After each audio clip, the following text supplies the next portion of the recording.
Hi friends, చంద సెల్పండ్ పార్వాడ. ఈరోజు మనకు iPhone 6s plus అయితే వచ్చింది. చూసారా మొబైల్? కస్టమర్ అయితే మనకి ఇచ్చారు డిస్ప్లే పోయిందని. సో డిస్ప్లే ఫుల్ డ్యామేజ్ అయిపోయింది. కాకపోతే ఇప్పుడు మనం కొత్త డిస్ప్లే తీసుకొచ్చి మనం ఒకసారి చెక్ చేస్తున్నాం వర్క్ అవుతుంది లేదని. కొత్త డిస్ప్లే కూడా ఈ ప్రాబ్లం ఉంటాయి ఎక్కువ శాతం. అందుకని ముందు చెక్ చేసుకొని మనం డిస్ప్లే చేంజ్ చేసుకోవాలి. డిస్ప్లే అయితే ఓకే ఉంది. పైన మనకి ఫింగర్ ప్రింట్ అండ్ పై రిసీవర్ కూడా ఓపెన్ చేస్తున్నాం. ఎంతో స్పీడ్లో పెట్టేశాను, లేకపోతే చాలా టైం పడుతుంది. చూడండి, కొత్త డిస్ప్లే అయితే మొత్తం స్టిక్కర్ ఓపెన్ చేసి మొత్తం receiver and finger print install చేస్తున్నాను.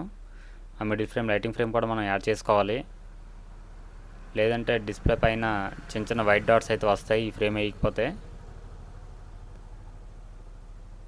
డిస్ప్లే కూడా ఫిట్ అవ్వదు ఫ్రేమ్లో. చూసారు, మొత్తం సైడ్ మొత్తం ఒక్క స్క్రూ కూడా ఎక్కడ కూడా మిస్ అవ్వకూడదు. మిస్ అయితే మొత్తం డిస్ప్లే పైన చిన్న చిన్న వైట్ డాట్స్ వస్తాయి. పైన రిసీవర్ అయితే ఫిట్ చేస్తున్నాను. చూసారా?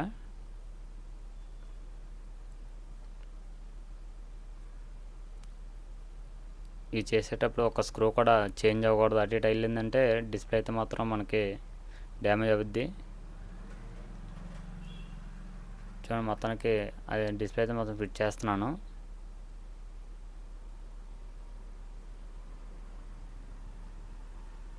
స్టిప్లు కూడా చూసుకొని పెట్టాలి, లేదంటే స్టిప్లు డ్యామేజ్ అవుతాయి. డ్యామేజ్ అయిందంటే మాత్రం రిసీవర్ కానీ ఫింగర్ ప్రింట్ కానీ డిస్ప్లే కానీ రావడం అవుతూ ఉంటాయి. టచ్ కూడా సరిగా అవ్వదు.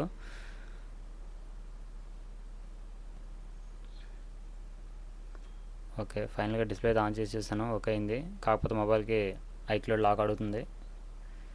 కస్టమర్ వచ్చాక నేను మొత్తాన్ని చేసిన తర్వాత మొబైల్ అయితే ఆన్ చేసి చూసాను. చూడండి, సెట్ అయితే ఆన్ అయింది.